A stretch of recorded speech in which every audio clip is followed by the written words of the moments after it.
الحمد لله رب العالمين، والصلاة والسلام على أشرف الأنبياء والمرسلين نبينا محمد وعلى آله وصحبه أجمعين۔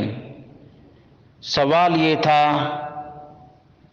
کہ اگر کسی شخص کا انتقال ہو جائے تو کیا اس کا ہمذات یا قرین زندہ ہوتا ہے اور کسی سے بات کرتا ہے؟ ہمارے یہاں ایسا ایک واقعہ پیش آیا ہے، اللہ جانے کتنا سچ اور کتنا جھوٹ تھا۔ اس کا جواب یہ ہے کہ قرآن و سنت میں اس سلسلے میں اس لیے ذکر نہیں ہے کہ اس کا کوئی فائدہ نہیں، اور جو لوگ سمجھتے ہیں کہ فلاں انتقال کر گیا ہے، اسی کا قرین فلاں کے اوپر سوار ہو کر گفتگو کر رہا ہے اور بات چیت کر رہا ہے، اس کی کوئی حقیقت قرآن و سنت کے اندر مذکور نہیں ہے۔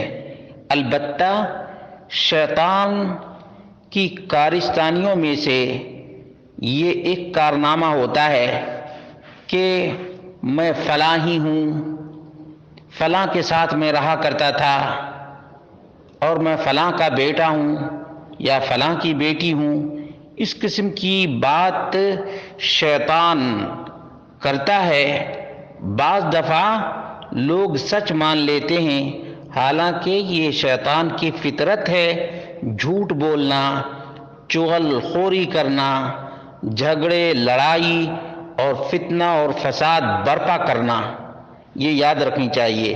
اسی لیے اللہ کے رسول صلی اللہ علیہ وسلم نے شیطان کے بارے میں واضح کیا کہ شیطان بڑا جھوٹا ہے، وَهُوَ كَذُوبٌ ذَاكَ شَيْطَانٌ، وہ بہت بڑا جھوٹا اور شیطان ہے۔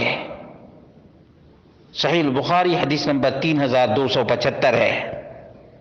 رہی یہ بات کہ ایک واقعہ پیش آیا ہے، کوئی مر گیا تھا، اس کا قرین کسی اور پر سوار ہو کر کہہ رہا ہے کہ میں فلاں ہی ہوں، تو اس کی تصدیق نہیں کی جائے گی۔ کیوں؟ اس لیے کہ وہ اما امکانیت استحضار القرین وہ اخبار ہی باسرار الانسان الذی کان یلازمہ، قرین شیطان کا حاضر ہونا اور اس انسان کی پوشیدہ باتوں کو بیان کرنا جس انسان کے ساتھ وہ رہا کرتا تھا، فہذا امر لا دلیل علی وقوعہ اصلا، تو یہ وہ چیز ہے جس کی کوئی دلیل سرے سے موجود ہی نہیں ہے۔ ولو زعم زاعم ان المتکلم هو القرین، اگر کوئی یہ کہے کہ یہ جو بول رہا ہے واقعتاً یہ فلاں جو وفات پا چکا ہے اسی کے ساتھ رہا کرتا تھا، فہو شیطان، تو یاد رکھنا چاہیے وہ شیطان ہے۔ لا یصدق فی اقوالہ و اخبارہ لکفرہ و فسقہ، تو اس قرین شیطان کی باتوں کی تصدیق نہیں کی جائے گی، اور جو کچھ وہ بتائے اس کی بھی تصدیق نہ کریں۔ کیوں؟ اس لیے کہ شیطان کافر ہے، فاسق ہے۔ وَلِأَنَّ مِنْ أَعْمَالِهِ إِفْسَادُ ذَاتِ الْبَيْنِ، شیطان کا کام ہی ہے ایک دوسرے کے درمیان فتنہ اور فساد برپا کرنا، لڑائی اور جھگڑے کروانا، وَإِثَارَةِ الْعَدَاوَةِ وَالْبَغْضَاءِ، لوگوں کے درمیان عداوت اور دشمنی پیدا کرنا۔ فَكَيْفَ يُصَدَّقُ، تو ایسے شیطان کی بات کیسے کوئی مان لے اور سچ سمجھے؟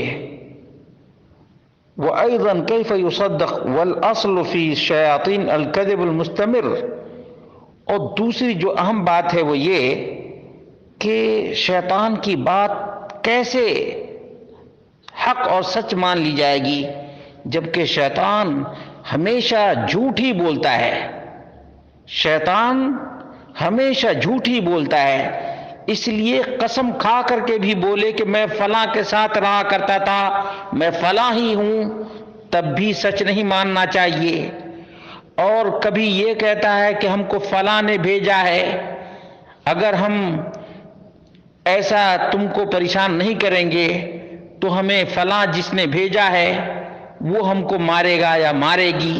یہ سب جھوٹ ہے، اور اکثر دیکھتے ہیں کہ گاؤں دیہات میں یہی ہوتا ہے، کسی کی پھوپھی پر الزام، تو کسی کی ساس پر الزام، تو کسی کی نند پر الزام، تو کسی پڑوسن پر الزام، اس طرح سے الزام تراشیاں ہوتی رہتی ہیں، اور نفرتیں، عداوتیں اور آپس میں رنجشیں بڑھتی رہتی ہیں۔